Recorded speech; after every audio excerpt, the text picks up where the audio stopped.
ಇನ್ನು ಯತೀಂದ್ರ ಅವರು ಮೊನ್ನೆ ಒಂದು ಸ್ಟೇಟ್ಮೆಂಟ್ ಕೊಟ್ಟಿದ್ರು ದಾವಣಗೆರೆಯಲ್ಲಿ. ಆ ಸ್ಟೇಟ್ಮೆಂಟ್ ಕೊಟ್ಟ ಕುರಿತಂತೆ ಈಗ ರಿಯಾಕ್ಟ್ ಮಾಡ್ತಿದ್ದಾರೆ. ಅಂಬೇಡ್ಕರ್ ತತ್ವ ಒಪ್ಪುವವರು ನನ್ನ ಹೇಳಿಕೆಗಳನ್ನ ಒಪ್ತಾರೆ, ನನ್ನ ಹೇಳಿಕೆಗಳಲ್ಲಿ ತಪ್ಪೇನಿಲ್ಲ ಅಂತ ಹೇಳ್ತಾರೆ. ಯಾವುದೇ ಧರ್ಮದ ವಿಚಾರವಾಗಿ ದೇಶ ಇರಬಾರದು. ಹಿಂದೂ ರಾಷ್ಟ್ರ ಹೇಳಿಕೆ ಸಮರ್ಥಿಸಿಕೊಂಡಿದ್ದಾರೆ ಯತೀಂದ್ರ. ಪ್ರತಾಪ್ ಸಿಂಹ ಒಬ್ಬ ನ್ಯಾಷನಲ್ ಲೀಡರ್ ಅಂತ ಹೇಳಿ ನಾನು ಅನ್ಕೊಂಡಿದ್ದೆ. ನಮ್ಮ ತಂದೆ ಯಾವತ್ತೂ ಟಾರ್ಗೆಟ್ ರಾಜಕಾರಣ ಮಾಡಿಲ್ಲ. ಮೈಸೂರು ಲೋಕಸಭೆಗೆ ನಾನಂತೂ ಟಿಕೆಟ್ ಕೇಳೇ ಇಲ್ಲ.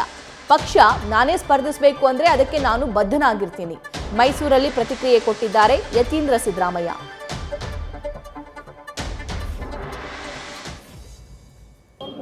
ಸಂವಿಧಾನದಲ್ಲಿ ಯಾರು ನಂಬಿಕೆ ಇದೆ ಅದು ಅಂತ ಹೇಳಿಕೆನ ತಪ್ಪು ಅಂತ ಭಾವಿಸೋದಿಲ್ಲ.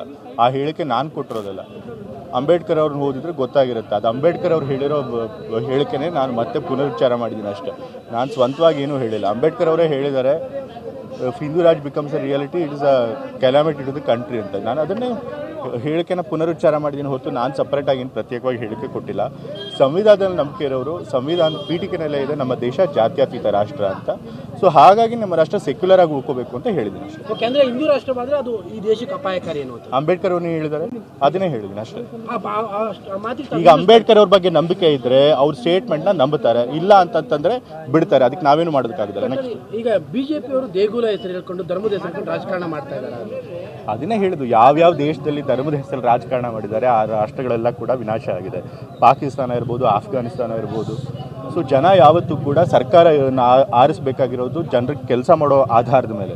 ಧರ್ಮದ ಹೆಸರು ಮೇಲೆ ಸರ್ಕಾರಗಳನ್ನು ಆಯ್ಕೆ ಮಾಡಬಾರ್ದು. ಧರ್ಮ ರಕ್ಷಣೆ ಮಾಡೋದು ಸರ್ಕಾರದ ಕೆಲಸ ಅಲ್ಲ. ಅದಕ್ಕೆ ಬೇರೆಯವರು ಇದ್ದಾರೆ, ಅದಕ್ಕೆ ಬೇರೆ ವ್ಯವಸ್ಥೆ ಇದೆ ಸಮಾಜದಲ್ಲಿ. ಸೊ ಹಾಗಾಗಿ ಸರ್ಕಾರ ಏನಿದ್ರು ಕೂಡ ಜನರ ಸಮಸ್ಯೆಗಳನ್ನು ಬಗೆಹರಿಸಬೇಕು, ಅದ್ರ ಮೇಲೆ ರಾಜಕಾರಣ ಮಾಡಬೇಕು. ಅದನ್ನೇ ನಾನು ಕೂಡ ಹೇಳಿದ್ದೀನಿ. ಅಂದ್ರೆ ಬಿಜೆಪಿ ಈಗ ಅದೇ ರಾಜಕಾರಣ ಮಾಡ್ತಾ ಇದೆ. ಬಿಜೆಪಿ ಮಾಡ್ತಿರೋದು ಧರ್ಮ ರಾಜಕಾರಣ. ಅದರಿಂದ ದೇಶಕ್ಕೂ ಒಳ್ಳೇದಾಗಲ್ಲ, ಜನಕ್ಕೂ ಒಳ್ಳೇದಾಗಲ್ಲ, ಸಮಾಜಕ್ಕೂ ಒಳ್ಳೇದಾಗೋದಿಲ್ಲ. ಅದು ತಪ್ಪು ಅಂತ ಹೇಳ್ತಿದ್ದೀನಿ. ಜನ ಅದನ್ನ ಅರ್ಥ ಮಾಡ್ಕೋಬೇಕು ಅಂತ ಹೇಳಿ. ಪ್ರತಾಪ್ ಸಿಂಹ ಅವರು ಮಾತು ಹೇಳ್ತಾ ಇದ್ದಾರೆ, ನಿಮ್ಮ ತಂದೆಯವರು ನಿಮ್ಮ ಎಲೆಕ್ಷನ್ ದಿವಸಕ್ಕೋಸ್ಕರವಾಗಿ ಅವ್ರನ್ನ ಟಾರ್ಗೆಟ್ ಮಾಡ್ತಾ ಇದ್ದಾರೆ MP ಚುನಾವಣೆಗೆ. ಈಗಾಗಲೇ ಅದಕ್ಕೂ ನೆನೆ ಯಾರು ಬಂದಿದ್ರು ಪತ್ರಕರ್ತ ಹೇಳಿದ್ದೀನಿ, ಉತ್ತರ ಹೇಳಿದ್ದೀನಿ. ಈಗ ಅವ್ರೇನು ಟಾರ್ಗೆಟ್ ಮಾಡೋಕ್ಕೆ ಅವ್ರೇನು ದೊಡ್ಡ ನ್ಯಾಷನಲ್ ಲೀಡರಾ? ತಮ್ಮನ್ನು ತಾವೇ ದೊಡ್ಡ ನ್ಯಾಷನಲ್ ಲೀಡರ್ ಅಂತ ಭ್ರಮೆ ಪಡ್ಕೊಳ್ತಿದ್ದಾರೆ ಅನ್ಸುತ್ತೆ ಅಷ್ಟೇ. ತಂದೆಯವರು 45 ವರ್ಷಗಳ ರಾಜಕೀಯ ಜೀವನದಲ್ಲಿ ಯಾವತ್ತೂ ಕೂಡ ಒಬ್ಬರ ಮೇಲೆ ಈ ರೀತಿ ಹಾಗೆ ಸಾಧಿಸಿಲ್ಲ. ಅಂಥದ್ರಲ್ಲಿ ಅವ್ರಿಗೆ ಎಷ್ಟೊಂದು ಅನ್ಯಾಯ ಮಾಡಿರುವಂಥ ರಾಜಕಾರಣಿಗಳ ಮೇಲೆ ಅವ್ರು ಆ ರೀತಿ ಹಾಗೆ ಸಾಧಿಸಿಲ್ಲ.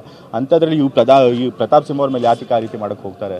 ಸೊ ತಮ್ಮ ಏನೋ ತಪ್ಪು ಮಾಡಿದ್ದಾರೆ ಅಂತ ಅನಿಸಿದೆ, ಅದಕ್ಕೋಸ್ಕರ ಕಾನೂನು ಕ್ರಮ ತೆಗೆದುಕೊಂಡಿದೆ ಅಷ್ಟೇ. ಸೊ ಹಾಗಾಗಿ ಅವ್ರು ಮಾಡಿರೋ ತಪ್ಪನ್ನು ತಪ್ಪು ಅಲ್ಲ ಅಂತದ್ದು, ಅವ್ರು ಮಾಡೋ ತಪ್ಪಿಂದ ಬಿಡಿಸ್ಕೊಳ್ಳೋದಕ್ಕೆ ಬೇರೆಯವ್ರ ಮೇಲೆ ಅವರು ಆರೋಪ ಹೊರಿಸ್ತಾ ಇದ್ದಾರೆ ಅಷ್ಟೇ. ಅಲ್ಲ, ತಮ್ಮ ರಾಜಕೀಯ ಸುಭದ್ರತೆಗೋಸ್ಕರವಾಗಿ ನನ್ನ ರಾಜಕೀಯ ಸುಭದ್ರತೆ, ಅದರಿಂದ ಅವ್ರಿಗೆ ಟಾರ್ಗೆಟ್ ಮಾಡಿದ್ರೆ ನನ್ನ ರಾಜಕೀಯ ಸುಭದ್ರತೆ ಹೆಂಗಾಗುತ್ತೆ? ಅಂದರೆ ನೀವು MP ಚುನಾವಣೆಗೆ ನಿಮ್ಮನ್ನು ನಿಲ್ಲಿಸಬೇಕು, ನಿಮ್ಮನ್ನು ಪ್ರತಾಪ್ ಸಿಂಹನ ಕೈಲಿ ಹೇಳೋದ್ನಲ್ಲ. ತಮ್ಮ ಸ್ವಂತ ರಾಜಕೀಯದ ವಿಷಯ ಬಂದಾಗಲೇ ತಂದೆಯವರು ಯಾವತ್ತೂ ಕೂಡ ಇನ್ನೊಬ್ಬರ ಮೇಲೆ ಆ ರೀತಿ ಸುಳ್ಳು ಆರೋಪ ಮಾಡೋದಾಗಲಿ, ಸುಳ್ಳು ಪ್ರಕರಣಗಳನ್ನು ದಾಖಲೆ ಮಾಡೋದಾಗಲಿ ಯಾವತ್ತೂ ಮಾಡಿಲ್ಲ 45 ವರ್ಷಗಳಲ್ಲಿ. ಇವಾಗ ಯಾಕೆ ಮಾಡಕ್ಕೆ ಹೋಗ್ತಾರೆ? ಸೊ ಹಾಗೆ ನ್ಯೂಸ್ ಫಸ್ಟ್ ನಿರ್ಭೀತಿಯಿಂದ ನಿಮ್ಮ ಪರವಾಗಿ.